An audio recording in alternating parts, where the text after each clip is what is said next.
घेतली तुम्ही तुमच्यावर झालेल्या हल्ल्यानंतरची पहिली भेट आहे. काय या भेटी दरम्यान तुम्ही या सगळ्या गोष्टीची जाण करून दिली आणि पूर्ण घटनेची माहिती साहेबांना? रविवारी जी अक्कलकोट येथे घटना घडली ती घडल्यापासून महाराष्ट्रातले ज्येष्ठ जाणते नेते आदरणीय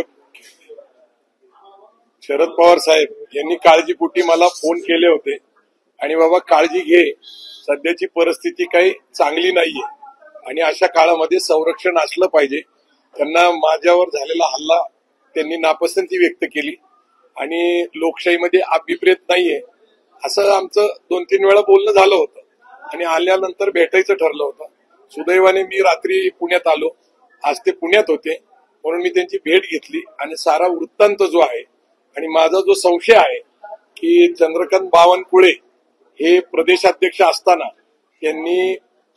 त्यांचे जे सहकारी आहेत किंवा सातत्याने आपल्याला दिसतंय की माझ्यावर ज्यांनी हल्ला केला ते दीपक काटे यांच्याबद्दल माझं जे मत आहे की दीपक काटे सगळीकडं त्यांना गॉडफादर मानतात आणि दुसरीकडं बावनकुळे हे त्याला मुलासारखं मानतात आणि तू निर्दोष आहे, त्यांच्यावरचे गुन्हे माफ करतात. हे सगळं जे नातं आहे ते मी त्यांच्या लक्षात आणून दिलं.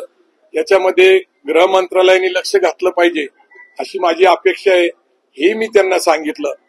पण सगळ्यात महत्वाची गोष्ट अशी आहे की सध्याची परिस्थिती जी आहे आणि कदाचित आज माझ्यावर अन्य काही लोकांवर असे निशाणे साधले जाऊ शकतात याची मी माहिती त्यांना दिली.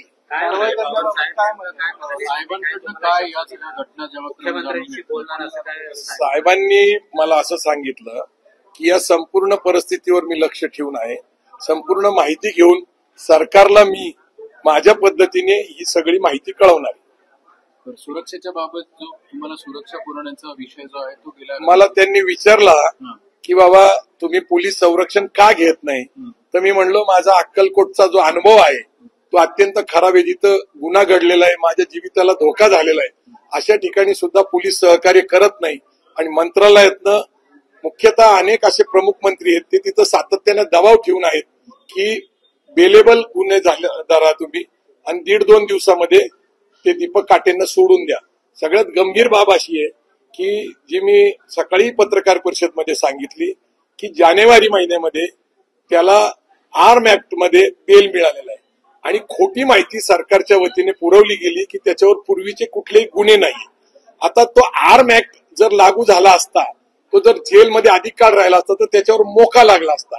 मोका अंतर्गत कारवाई होणार नाही याची काळजी सरकारने घेतली आणि मोकाचा गुन्हेगार ठरणारा दीपक काटेला बेल मिळाली आणि त्याच्यावर एक टास्क दिली, एक जबाबदारी दिली की संभाजी ब्रिगेड आणि अन्य संघटना यांचा बंदोबस्त करावा. त्याच पद्धतीने त्यांनी 2-3 महिन्यापर्यंत पासून प्रयत्न केले आणि सध्या भारतीय जनता पार्टीमध्ये अशी एक संस्कृती रुजलेली आहे की गुन्हेगारांना प्रतिष्ठा द्यायची आणि सामाजिक कार्यकर्त्यांना संपवायचं, असा माझा अक्कलकोटचा अनुभव आहे.